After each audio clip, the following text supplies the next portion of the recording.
ధర్మం అంటే మనకు విధించబడిన కర్తవ్యమని మనందరికీ తెలుసు. ధర్మో రక్షతి రక్షితః. విజ్ఞానాన్ని దాచుకోకుండా బోధించడం గురుధర్మం. భయభక్తులతో విద్యను నేర్చుకోవడము శిష్యధర్మం. న్యాయ మార్గంగా సంపాదించి సంసారాన్ని పోషించడం ఇంటి యజమాని ధర్మం. భర్త సంపాదనను సక్రమంగా పెట్టి గృహాన్ని నడపడం గృహధర్మం.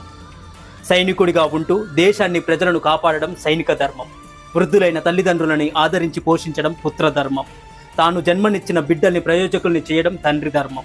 తన ఇంటికి తన కన్నవారికి పేరు ప్రతిష్టలు తేవడం బిడ్డలందరి ధర్మం. తన వృత్తి ఎటువంటిదైనా వృత్తిని గౌరవించడం ప్రతి ఒక్కరి ధర్మం.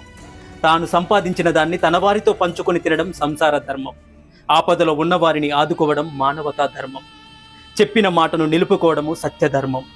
ధర్మ సాక్షిగా పెళ్లాడిన భార్యను వదిలివేయకుండా ఉండటం వివాహ ధర్మం.